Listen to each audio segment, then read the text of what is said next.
சாயப்பாவுடைய 9 படியை நீங்கள் ஏறணும். இன்னைக்கு இரவு 9 சாய்ராமுக்கு இதை எல்லாத்தையும் எடுத்து ஒரு மிகப்பெரிய வாழ்க்கையை, ஒரு வாய்ப்பை இன்று இரவு வழங்க போகிறார். அந்த 9 பேருக்கும் அடுத்த 7 நாட்களுக்குள்ள யாருக்கு நல்ல செய்தி வருகிறதோ அவரே ஆசீர்வதிக்கப்பட்டவர்கள். இதை உங்ககிட்ட இருந்து அவர் இன்று இரவு எடுக்க நீங்க ஒத்துழைக்கணும். அதற்கு இந்த பதிவை முழுவதும் பார்க்கணும். ஸோ நீங்க சிறப்பாக ஒத்துழைச்சிட்டிங்கன்னா இன்று இரவே தென்றல் உங்க வீட்டில் வந்து உங்களை சந்தோஷப்படுத்தும். உங்களோட பிரச்சனைகள் அத்தனையுமே தூக்கி எரியப்படக்கூடிய கடைசி இரவு தான் இந்த இரவு. ஓம் சாயிரா சாயிரா, ஓம் சாயிரா சாயிரா, ஓம் சாயிரா சாயிரா, அன்பே சாயிரா, பேரன்பே சாயிரா, அகிலம் தளிக்க ஆத்மா விழிக்க அனுதினம் சாயிரா, எங்கள் அன்பே சாயிரா.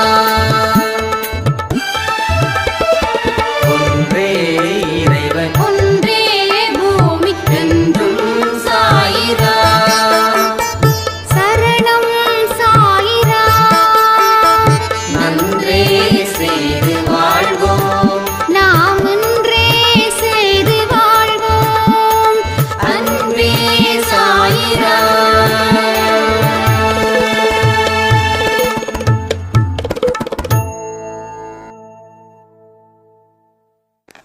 சாய்ராம். என் உயிரின் உயிரானவர்களே,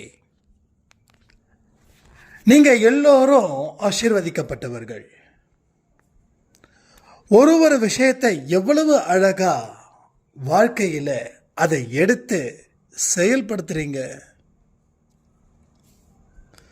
நீங்க கண்ட காட்சிகள் எல்லாம் நினைவாக போகுது. நீங்க செய்யக்கூடிய செயல்கள் மூலமா இந்த பிரபஞ்சம், நம்ம சாயப்பா, உங்க குலதெய்வம், உங்க பெற்றோர்கள் எல்லோருமே மகிழ்ச்சியுடன் காணப்படுகிறார்கள். எடுத்த காரியத்தை முடிக்கணுன்ற வேகம், அந்த நம்பிக்கை, என்ன ஆனாலும் பொறுமையோட இருந்து பெருமையா வாழ முடியும் அப்படின்ற ஒரு உட்கருத்தை வச்சு நீங்க வாழுகிற வாழ்க்கையில குறைகள் இல்லாத நிறையான ஒரு பெரு வாழ்க்கையை வாழ்வதற்கு தகுதி படைத்தவர்கள் தானே இந்த அன்பே சாய் குடும்பத்தில் இருக்கிறவர்கள். காலங்களும் காட்சிகளும் கோலங்களும் கண்டிப்பா மாறத்தானே போகுது. பாவத்தில் இறந்த விடுதலை கிடைச்ச ஒரு மனுஷனுக்கு சொர்க்கம் தானே நரகமாக கிடைக்க போகுது. ஸோ சொர்க்கத்தின் வாசல் கிட்ட நம்ம நிற்கிறோம். இன்னும் சொர்க்க வாசல் திறக்கல. திறந்துருச்சுன்னா நம்மளோட சந்தோஷம் வேற லெவல்ல இருக்க தானே போகுது. அதனால ஒரு கடும் சிரத்தையோட இந்த வாழ்க்கையை வாழ ஆரம்பிங்க. கொஞ்ச நாள் கஷ்டப்பட்டா போதுங்க. கொஞ்ச நாள் தான் கஷ்டப்படணும். 1000 நாட்கள் வரைக்கும் கஷ்டப்படக்கூடாது. அதை புரிஞ்சுக்கணும். 1000 நாட்கள் வரைக்கும் கஷ்டப்படக்கூடாது. அது ரொம்ப கஷ்டம். 80 வயசானவங்களுக்கு கடைசி வரைக்கும் அந்த கஷ்டத்தோட இருந்தா அவங்களுக்கு எப்படி அந்த வாழ்க்கை நல்லா சந்தோஷமா இருக்கும்? இருக்காது இல்லை? அதனால நான் சொல்றது போல செய்யுங்க. ஜஸ்ட் ஒரு 5 வருஷம் கஷ்டப்படுங்க. எவ்வளோ? 5 வருஷம். அந்த 5 வருஷம் மட்டும் நல்லா கஷ்டப்படுங்க.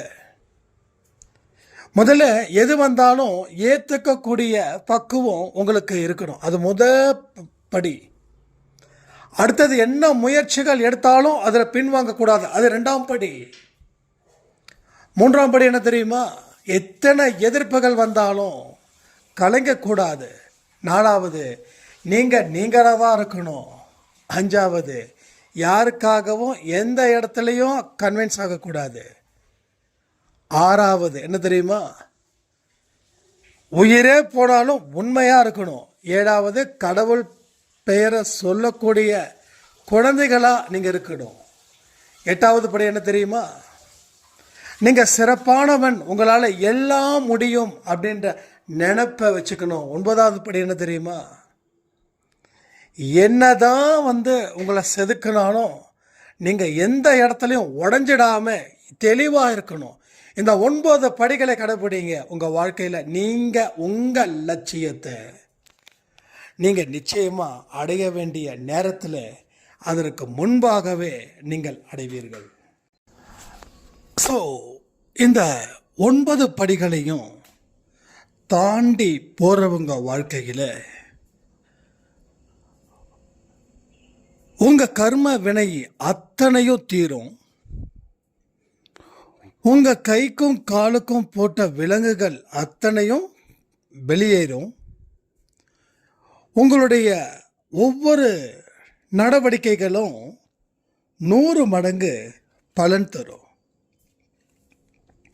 உங்கள் எண்ணங்கள், உங்கள் சொல், உங்கள் செயல் இதுவரைக்கும் பெரிய அளவில் மதிப்பு கிடைக்கல. பட் இதற்கு அப்புறம் இது எல்லாமே மதிப்பானவைகளாக மாறும்.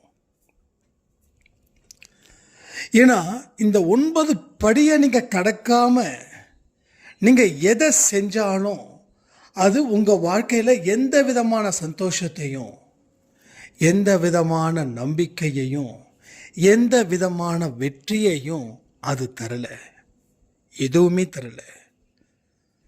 ஆனால் இதை 9 தாண்டிட்டீங்கன்னு வச்சுக்கோங்களேன், நீங்கள் செய்யக்கூடிய ஒரு விஷயத்துக்கும் அற்புதமான வெற்றி, ஆனந்தமான வெற்றி. ஏன் எல்லாத்தையும் தாண்டின ஒரு பிரம்மாண்டன்னு சொல்கிறாங்களே, அந்த பிரம்மாண்டமான வெற்றி அங்கே கிடைக்கும்.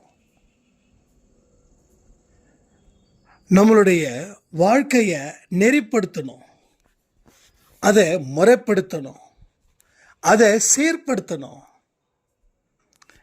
நமக்கு நிறைய விஷயங்கள், தேவையில்லாத எண்ணங்கள், தேவையில்லாத ஆசைகள்,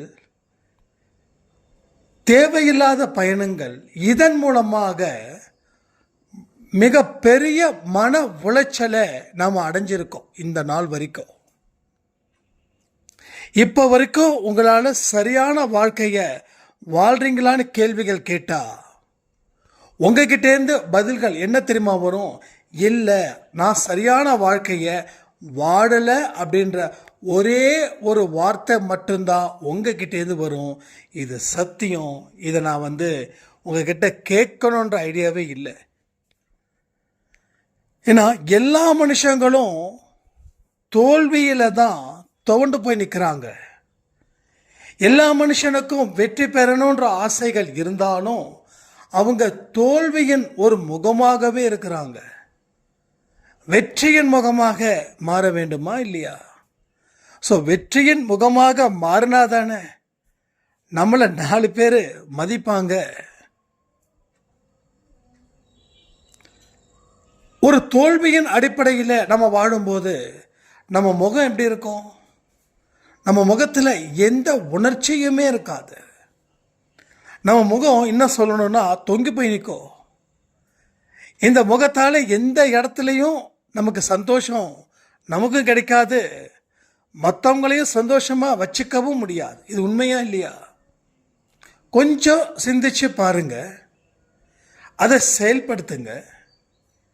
செயல்படுத்தும் போது பெறக்கூடிய நிகழ்வுகள் தான் உங்கள் மனசை இன்னமும் பலமாக்குது, இன்னமும் கூடுதல் ஒரு விஷயத்தை ஏற்படுத்துது, இன்னமும் அளவுக்கு மீறின ஒரு தகுதியை அது கொடுக்குது. இதை எல்லாத்தையும் நீங்கள் உடனுக்குடனே செய்ய ஆரம்பிச்சிடுங்க. இத்தனை நாள் ஏற்பட்ட தோல்விகள் போதுமே. எவ்வளவு அழுக, எத்தனை இடத்துல மன வலிமையை இழந்து ஒரு பலகீனமான மனிதனா நம்ம உலாவிக்கிட்டு இருக்கிறோம் இந்த உலகத்தில். பெயரளவுக்கு ஒரு சிரிப்பு, ஆனால் அந்த சிரிப்பில் கூட உண்மை இல்லை. மன பலகீனத்தில் வெந்து போய் நிற்குது. கஷ்டம் கூடவே வருது, துன்பம் துரத்துது. தரித்திரம் எந்த இடத்துலையும் நம்மளை விட்டு போகவே இல்லை. இந்த கழுதை போன்னு சொன்னால் அதுதான் நம்ம நிற்குது. முட்டு சந்து, ஒவ்வொரு இடத்துலையும் ஒரு பஞ்சம் தலைவிரிச்சு ஆடுது. என்ன செய்யறது ஏது செய்யறதுன்னு தெரியாத ஒரு நிலை. மனுஷன் விழி பிதுங்கி நிற்கிறான். எந்த பக்கம் போறதுன்னு தெரியல. எல்லா பக்கத்துலேயும் புயலும் சுனாமியும் அவனை தாக்குது. ஒரு பாலைவனத்தில் போய் மாட்டிக்கிட்டான் அப்படின்னா, அந்த பாலைவனத்தில் இருக்கும்போது சூறாவளி அடிச்சதுன்னா அவன் நிலை என்ன ஆகும்? ஏற்கனவே பலகீனமாக இருக்கிறவன் பாலைவனத்தில் போனான்னா அந்த இடத்துல அவனால் தற்காத்துக்க முடியுமா? உயிர் போனால் பரவாயில்லைங்க, உயிர் போயிடும் அவ்வளோ சீக்கிரம். நீ எத்தனை நாள் இங்கே கஷ்டப்படணும், அத்தனை நாள் நீ கஷ்டப்பட்டு ஆகணும்.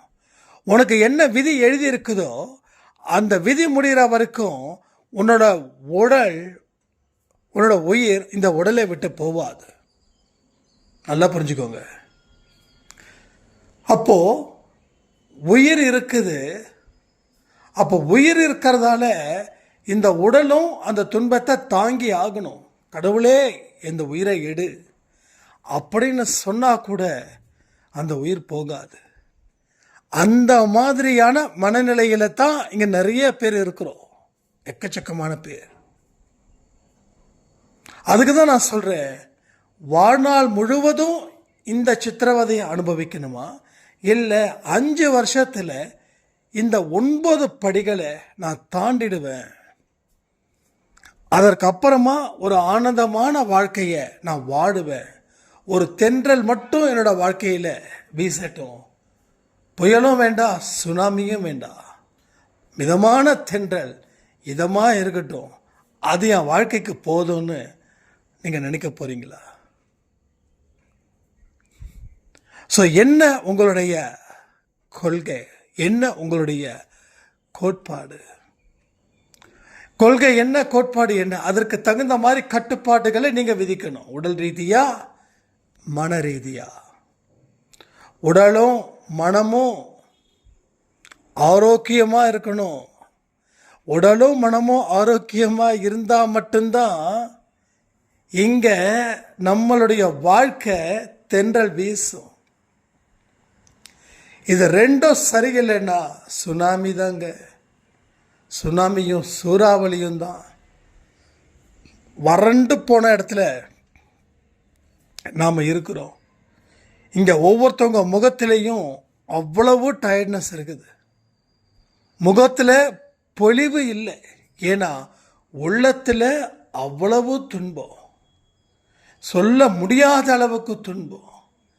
நீங்கள் என்ன தான் ஃபேஸ் க்ரீமை போட்டாலும் சரி, ஃபேஸ் க்ரீமை போடலைனாலும் சரி, பார்லருக்கு போய் மேக்கப் போட்டாலும் சரி, இல்லை வீட்டில் நார்மலாக இருந்தாலும் சரி, உங்கள் முகம் என்றைக்குமே வாடி போய் தான் நிற்குது. வள்ளலார் சாமி சொன்னது போல், வாடிய பயிரை கண்டபோதெல்லாம் வாடினேன்னு உங்கள் முகத்தை நீங்கள் பார்க்கும்போதெல்லாம் வாடிக்கிட்டு தான் இருக்கீங்க. எப்படி இருந்த முகம் எப்படி ஆயிடுச்சு, உடம்புல ரத்தம் இல்லை, உடம்புல முகத்தில் சுருக்கம் வந்துருச்சு, பேச்சு சரியில்லை, எதுவும் சரியில்லை. அந்த நிலைக்கு நம்மளை நாம தள்ளப்பட்டு இன்னைக்கு இவ்வளவு பெரிய மோசமான சித்திரவதைகளை அனுபவிக்க வேண்டிய ஒரு நிலையில் நாம் இங்கே இருக்கிறோம். சரிதானே? இது எத்தனை பேர் ஒத்துக்கிறீங்க? எத்தனை பேர் இதை அக்செப்ட் பண்ணிக்க முடியுது? அக்செப்ட் பண்ணிக்கிறவங்க யார் யார் கொஞ்சம் கமெண்ட் பண்ணுறீங்களா? நம்ம எந்த அளவுக்கு அதிகமாக இப்படி பாதிக்கப்பட்டு இருக்காங்கன்றதை நான் தெரிஞ்சுக்கணும்னு நினைக்கிறேன். ஒருவேளை யாரும் பாதிக்கப்படலை, ஹாப்பியாக இருக்காங்கன்னா உண்மையிலே சொல்கிறேன், என் வாழ்க்கையில் தென்றல் வீசுதுன்னு அர்த்தம். இல்லை நான் பாதிச்சிருக்கேன்னா தென்றல் வீசுவதற்கு நம்ம தயாராக இருக்கணும்னு அர்த்தம். தெரிஞ்சுக்கிறது நல்லது தானே, நம்மளை சீர்படுத்திக்கிறது நல்லது தானே. நம்மளை சீர்படுத்திக்கிட்டா தானே கடவுள் ஒழுங்குபடுத்த முடியும். அப்போ தானே அவர் கொடுத்த ஒரு வாழ்க்கையை நாம் வாழ முடியும். அப்போ தானே வெற்றி வாய்ப்பை நம்ம ஏற்படுத்திக்க முடியும். ஸோ நம்ம என்ன பண்ணுறோம், ஆல்ரெடி நம்ம ஒரு டிப்ரெஷனில் இருக்கோம், இன்னும் நம்ம டிப்ரெஷனை ஏற்படுத்திக்கிறோம். பிறரை பார்த்து கம்பேர் பண்ணி, ஐயோ இவங்க வாழ்ந்துட்டாங்களே, நம்மளை விட 10 படி தாண்டிட்டாங்களே, நாளைக்கு இந்த ஊர் சொந்தம் பந்தம் அவனை வச்சு தானே நம்மளை கேவலமாக பார்க்கும். இதெல்லாம் கூட கூட கூட கூட சேர்ந்து சேர்ந்து சேர்ந்து இன்னமும் உங்கள் வாழ்க்கையில் பல மோசமான விஷயங்களை ஏற்படுத்தி ஏற்படுத்தி ஏற்படுத்தி ஏற்படுத்தி உங்களை இன்னமும் சொல்லணும்னா எதுவுமே இல்லாத ஒரு இடத்துல உங்களை கொண்டு வந்து தள்ளுது. ஸோ இந்த ஒரு விஷயத்தில் இருந்து நீங்கள் மீளணும். உங்கள் வாழ்க்கையில் பல கஷ்ட நஷ்டத்தை நீங்கள் தெரிஞ்சு வச்சுருக்கீங்க இல்லையா, அதை எந்தெந்த வகையில் லாபமாக மாற்றணுன்றதையும் முயற்சி பண்ணணும். இங்கே இருக்கிற பலகீனங்கள் எல்லாம் பலமாக்கப்படும். இங்கே இருக்கிற ஒட்டுமொத்த பலகீனங்கள் அத்தனையும் பலமாக்கப்படும். இங்கே இருந்து இருப்பவைகள் அத்தனையும் எடுக்கப்பட்டு எது எதெல்லாம் உங்களுக்கு கொடுக்கணுமோ அதையெல்லாம் உங்களுக்கு கொடுக்கப்படும். புரியுதா? உங்ககிட்ட என்ன எடுக்கப்படும் தெரியுமா? இன்று இரவு என்ன எடுக்கப்படும்? இன்று இரவு நான் சொல்கிறதெல்லாம் கடவுள் எடுக்க போகிறார் உங்ககிட்ட இருந்து. ஸோ அதற்கு நீங்கள் தயாராக இருக்கிறீங்களா? நல்லா புரிஞ்சுக்கோங்க, நல்லா புரிஞ்சுக்கோங்க. இன்று இரவு இது எல்லாம் எடுக்கப்படும். எடுக்கப்பட்ட அடுத்த நிமிடம் உங்களுக்கு கொடுக்கப்படும். உங்ககிட்ட இருக்கக்கூடிய வறுமை, உங்ககிட்ட இருக்கக்கூடிய துக்கம், உங்ககிட்ட இருக்கக்கூடிய துயரம், உங்ககிட்ட இருக்கக்கூடிய துரதிர்ஷ்டம், உங்ககிட்ட இருக்கக்கூடிய தரித்திரம், இது எல்லாமே இன்று இரவு எடுக்கப்படும். சரிங்க, யாருக்கு எடுப்பார்? எல்லாருக்கும் எடுத்துடுவாரா? இல்லை. சிங்கிள் டிஜிட்னா என்னது? 1 இருந்து 9 பேருக்கு மட்டும்தான். அது 4 பேருக்காக இருக்கலாம், 5 பேருக்காக இருக்கலாம், 7 பேருக்காக இருக்கலாம், 9 பேருக்காக இருக்கலாம். எப்படிங்க அதை கரெக்டாக சொல்கிறீங்க? ஏன்னா சில பேர் ரொம்ப வருஷமாக அன்பேசாய் ஆடியோவை கேட்டு அதன்படி நடந்து தன்னை சீர்படுத்திக்கிறாங்க. 1 இருந்து 9 பேருக்குத்தான் அந்த பாக்கியம் கிடைக்க போகுது. சரி, இது எனக்கு கிடைச்சதுன்னா எப்படி எனக்கு தெரியும்னா, அடுத்த நடக்கக்கூடிய 7 நாட்களில் உங்களுக்கு நல்ல செய்தி யாருக்கு வருதோ, எத்தனை பேருக்கு வருதோ அத்தனை பேருக்கும் இந்த 9 படியை தாண்டினவங்கன்னு அர்த்தம். நினச்சிக்கோங்க. இந்த 9 படி புதுசாக நம்ம சொல்லலை, அன்பேசாய் ஆரம்பித்த காலத்தில் இருந்து இப்போ வரைக்கும் சொல்கிறோம். அப்போது இந்த 9 படியை தாண்டினவங்களுக்கு இன்று இரவு இவைகள் எல்லாம் எடுக்கப்பட்டு உங்கள் வாழ்க்கைக்கு தேவையான அத்தனையும் கொடுக்கப்படும். இது அடுத்த 7 நாட்களில் இந்த செய்திகளின் மூலமாக இதை அறிஞ்சிக்கலாம். ஒரு வெற்றி செய்தி உங்களை தேடி வரும். உங்களுக்கு ஒரு ரிலாக்ஸ் பண்ணுற மாதிரி ஒரு சம்பவம் அடுத்த 7 நாட்களிலே நடக்கும். இது எல்லாமே நிச்சயமாக நடக்கும். ஸோ எத்தனையோ விஷயத்தை நம்ம செதுக்கி இருக்கோம். அதுக்கு கடவுள் பலன் தராமல் போக மாட்டார். கடவுள் ஆசீர்வதிக்காமல் போக மாட்டார். ஒரு உயர்ந்த நிலையில் உங்களை உட்கார வைக்கணும்னு அவருக்கு ஆசைகள் ஜாஸ்தி. அதற்குண்டான அறிவையும் அதற்கு உண்டான அனுபவத்தையும் அவர் கொடுத்துருப்பார். இல்லை, ஸோ அதற்குரிய வழிகள் நிச்சயமாக காண்பிக்கப்படும். சரி, நான் இந்த 9 படி என்ன ஏறலன்னு நான் நினைக்கிறேன். நான் என்ன பண்ணுறதுன்னா, இப்போவே சரி பண்ணுங்க.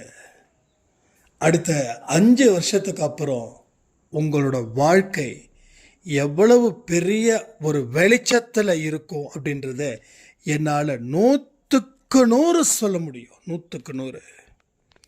இது எதுவுமே நான் ஏதோ ஒரு கற்பனையில் பேசுகிறேன் நினைக்கவே நினைக்காதீங்க. ஏன்னா இவர் இடத்துல இருந்து இப்படி பேசும்போது அவர் பேச வைக்கிறார் என்ற ஒரு விஷயத்தை உங்கள் வாழ்க்கையில் நடக்கக்கூடிய அற்புதத்தை வச்சு நீங்கள் தெரிஞ்சுக்கலாம், அறிஞ்சிக்கலாம். ஸோ எத்தனையோ வழிகள் மூலமாக செய்த பிரார்த்தனைகளுக்கு பலன் இருக்குது. எத்தனை விஷயத்தில் நீங்கள் கஷ்டப்பட்டீங்களோ அத்தனை இடத்துலையும் நல்லது நடப்பதற்கு உண்டான ஒரு வழிகளும் இருக்குது. ஆனால் இந்த வழிகளை தயவு செய்து கெடுத்துக்காதீங்க. எப்படி கெடுத்துப்பீங்க தெரியுமா? நமக்கு ஒன்றுமே நடக்கலையேன்னு. இந்த அடி வரைக்கும் உங்களுக்கு ஒன்றுமே நடக்கலை. இந்த அடி வரைக்கும் இந்த முயற்சி நம்ம பாதியில் முடிக்கிறோன்னு நான் சொல்கிறதுக்கு இது ஒரு உதாரணமாக இருக்கும்னு நான் நம்புகிறேன். கிட்டத்தட்ட ஒரு 100 அடி வந்துட்டோம். இந்த 100 அடி வரைக்கும் நமக்கு எதுவுமே நடக்கலைன்னு இந்த முயற்சியை, இந்த உழைப்பை நிறுத்திட்டு திருப்பி 99, 98, 97 ரிவர்ஸில் போகிறோம். ஆனால் உங்களுக்கு ஒரு விஷயத்த சொல்லட்டுமா? 101வது அடியில் நீங்கள் எதை தேடி வந்தீங்களோ அது அங்கே இருக்குது. இப்போ நீங்கள் திருப்பி எத்தனை அடியை தாண்டி போகிறீங்க? 99 அடியை தாண்டி போகிறீங்க. ஆனால் நம்பிக்கையோட 101வது அடி, அதாவது அடுத்த அடியை எடுத்து வச்சுருந்தீங்கன்னா உங்களுக்கு சொர்க்கம் கிடைச்சிருக்கும். நீங்கள் என்ன பண்ணீங்க? முயற்சியை நிறுத்தினதால், நல்லா புரிஞ்சுக்கோங்க, முயற்சியையும் நம்பிக்கையையும் ஒரு இடத்துல நிறுத்தினதால் நீங்கள் அங்கேயே நிற்கல. திருப்பி எங்கே ஆரம்பிச்சிங்களோ அங்கே போய் சேர்ந்துட்டீங்க. பிரச்சனை தெரியுதா உங்களுக்கு? அதான் சொல்லுவாங்க, வெற்றி அடைகிற வரைக்கும் முயற்சியும் உழைப்பும் நம்பிக்கையும் பொறுமையும் அவசியம். வெற்றி பெறுகிற வரைக்கும், வெற்றி அடைகிற வரைக்கும், வெற்றி கிடைக்கிற வரைக்கும். ஸோ நானும் நிறைய பண்ணேன். அப்போதான் யோசித்தேன், என்னடா இது இதோடு முடிச்சுக்கலாம், இது ஒன்றும் தேடுற மாதிரி தெரியல, போக போக வம்புல தான் போய் முடியுது, வாய்ப்பு இருக்கிற மாதிரி தெரியல, நம்ம இதை பைத்தியக்கார வேலை செய்கிற மாதிரி இருக்குதுன்னு அடிக்கடி இந்த சாத்தா நம்மளை வந்து குழப்புன்னு குழப்புனா. 1 இல்லை 2 இல்லை 1000 குழப்புனா. ஆனால் நான் என்ன பண்ணேன், இவ்வளோ தூரம் வந்துட்டோம், இவ்வளோ தூரம் வந்தாச்சு, அப்போ இவ்வளவு நாள் நம்ம செலவு பண்ணோம். ஒன்றும் இல்லைங்க, என்னைக்காவது நான் அந்த மூவி பார்க்குறேன்னு வச்சுக்கோங்களேன், ஓடிடியில் ஏதோ மூவி பார்க்குறேன், ஃபஸ்ட்டு ஒரு 20 நிமிஷம் 25 நிமிஷம் பார்த்துருவேன். அதுக்கப்புறம் போர் அடித்த மாதிரி இருக்கும். என்னடா அப்புறம் பார்ப்பேன், இந்த 25 நிமிஷத்தை நம்ம செலவு பண்ணிட்டோமே, அடுத்த 1.5 மணி நேரம் முடிச்சிருவோம் அப்படின்னு சொல்லி பார்த்துருவேன். அப்போது எனக்கு என்னென்னா, ஒரு என்டர்டெயின்மெண்ட்டை கூட இப்போ நான் அந்த ஒரு மூவியை 1/2 hour பார்த்துட்டு இன்னொரு மூவியை நான் பார்க்குறதுக்கு நேரம் பத்தாது எனக்கு. ஸோ எனக்கு நேரமும் முக்கியம். எனக்கு நான் கொடுக்கப்பட்ட நேரம் ஒரு 2.5 மணி நேரம் 3 மணி நேரம் நான் அந்த மூவியோட டியூரேஷன் பார்ப்பேன். அதுக்காக நான் டெய்லியும் பார்க்குறவன் நினச்சிக்க வேண்டாம். நான் பார்க்கணும்னு நினச்சி அந்த மூவியோட டியூரேஷன் பார்ப்பேன். கரெக்டாக 2 மணி நேரம் 15 செகண்ட்ஸ் இருக்கும், 15 நிமிஷம் இருக்கும். ஓகே, இப்போ 1/2 hour பார்த்துட்டு நான் மறுபடியும் அடுத்தது உண்டான ஷெட்யூல் எனக்கு கெட்டு போயிடும். ஸோ நான் அந்த மாதிரி என்டர்டெயின்மெண்ட்டில் கூட ஒரு ப்ரோட்டோக்காலையும் ஒரு ப்ராப்பர் ஷெட்யூலையும் ஒரு ப்ராப்பர் பிளானிங்கையும் நான் ஏற்படுத்திக்கிறேன். அதுக்காக நான் என்னை ரொம்ப சித்திரவதெல்லாம் பண்ணிக்க மாட்டேன். எனக்கு பொறுத்த வரைக்கும் என் டைம் வேஸ்ட் பண்ணக்கூடாது அந்த மாதிரி. ஸோ சாதாரண விஷயத்துக்கே நான் அந்த மாதிரின்னா இந்த விஷயத்துக்கு நான் எந்த மாதிரியாக இருப்பேன்? அப்போது இல்லை பரவாயில்ல, இவ்வளவு தூரம் போராடியாச்சு, வெற்றி அடையிற வரைக்கும் போராடணும் அப்படின்னு நினச்ச அடுத்த சில நாட்களிலேயே என்னுடைய வெற்றி கன்ஃபார்ம் ஆகிடுச்சு. ஒருவேளை இது எல்லாம் போயிடுச்சுன்னு நினச்சேன் அப்படின்னா என்ன இருக்கும்? அது யூடியூபாக இருக்கட்டும், இல்லை இந்த ஊருக்கு வந்து செட்டில் ஆகிறதுக்கு உண்டான சில தடுமாற்றங்களுக்கு அதுவாக இருக்கட்டும். இப்போயே நான் சொல்கிறேனே, இந்த 2019 இந்த ஊருக்கு வந்து செட்டில் ஆக தான் சொல்லி பிளான் வச்சுருந்தோம். ஆனால் பெரிய அளவில் வியாபாரம் நடக்கலை. அப்போ என்ன தோணும், சொந்த ஊருக்கே போயிடலாம், சொந்தமாக வீடு இருக்குது. ஸோ இந்த வாடகையும் கடைக்கும் இவ்வளோ வாடகை கொடுக்கணும், வீட்டுக்கும் இவ்வளோ வாடகை கொடுக்கணும், அதை தாண்டி நம்ம சாப்பாடு செலவு, இதுக்கெல்லாம் என்ன பண்ணுறது, பேசாமல் கிளம்பிடலான்னு சொல்லும்போது அப்போ நான் யோசித்தேன், இதுக்கா இவ்வளவு அடித்து பிடிச்சி கீழே விழுந்து கஷ்டப்பட்டு ஒரு சவால் விட்டு இங்கே வந்தோம். இந்த தோல்விக்காகவா நம்ம ஓட போகிறோம்? இல்லை, போராடுவோம் அப்படின்னு. ஸோ 2019 மார்ச்சில் எல்லாத்தையும் காலி பண்ணிட்டு போகிற மாதிரி அவ்வளோ ஒரு ஸ்ட்ரெஸ்ஃபுல்லாக இருந்தது. இப்போ மார்ச் வரைக்கும் நம்ம போராடிட்டோம். இல்லை, நம்ம செய்வோம், இங்கே தான் நிற்போம், இங்கே தான் வாழ்வோன்னு சொல்லி ஒரு தீர்மானமான ஒரு குரல் எனக்குள்ளே எழுந்தது. அதுக்கப்புறம்தான் ஜூலை ஆகஸ்ட் கொஞ்சமாக என்னது நேர்முகம் ஆம வேகத்தில் போச்சு. ஆகஸ்ட்டு செப்டம்பரில் யூடியூப் நல்லா உங்களுக்கு ரீச் ஆச்சு, உங்களுடைய சொந்தம் எனக்கு கிடச்சிது, கூடுதலாக நம்ம பிஸ்னஸும் டெவலப் ஆச்சு. ஒருவேளை அவசரப்பட்டு நான் சொந்த ஊருக்கு போயிருந்தேன்னா எனக்கு உங்களையும் சந்திக்கக்கூடிய பாக்கியம் கிடைச்சிருக்காது, என்னோடய வியாபாரத்துலேயும் நல்ல ஒரு கௌரவமான ஒரு இடமும் கிடச்சிருக்காது. எல்லாமே என்ன இருக்கும், போயிருக்கும். அதனால தான் நான் சொல்கிறேன், அடுத்த அடியில் வெற்றி இருக்கலாம், இல்லை அடுத்த 10 அடியிலும் வெற்றி இருக்கலாம். ஆனால் நீங்கள் திரும்பி போகக்கூடிய தூரத்துக்கு திரும்பி போகாமலே போகக்கூடிய தூரம் ரொம்ப கம்மியாக தான் இருக்கும். அதனால் முயற்சிகளை மட்டும் தயவு செய்து கைவிடாதீங்க. கைவிட்டுட்டிங்கன்னா எந்த முயற்சியையும் செய்யாதது போல ஒரு மனநிலை உங்களுக்குள்ளே ஏற்படுத்தணும். அதாவது நம்ம என்ன செஞ்சாலும் நடக்க மாட்டேங்குது, அந்த ஒரு மனநிலை உங்களுக்குள்ளே வந்துடுச்சுனாவே உங்களால் எதையுமே செய்ய முடியாத ஒரு நிலை வந்துடும். அது உங்கள் வாழ்க்கையில் வளத்தை கொடுக்காது, அது அழிவை கொடுக்கும். அது எந்த நேரத்துலையும் உங்களை நிம்மதியாக தூங்கக்கூட விடாது. ஒரு சாப்பாடு சாப்பிட்டா கூட தொண்டைக்கு கீழே இறங்காது. என்னமோ ஒரு கடினமான ஒரு இரும்பை விழுங்குவது போல அது ஒரு மாய பிம்பத்தை அது ஏற்படுத்தி உங்களை தூக்கி எறியவும் அது செய்யும். ஸோ இது எல்லா விஷயத்தையும் நீங்கள் உள்வாங்கிக்கோங்க. ஒரு அற்புதமான, ஒரு ஆனந்தமான, ஒரு அதிசயமான ஒரு வாழ்க்கையை ஏற்படுத்துவது நம் கையில் உள்ளது.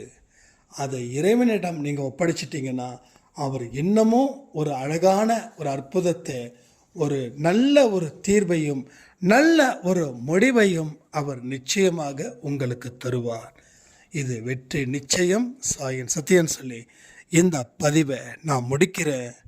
ஜெய் சாய்ராம்.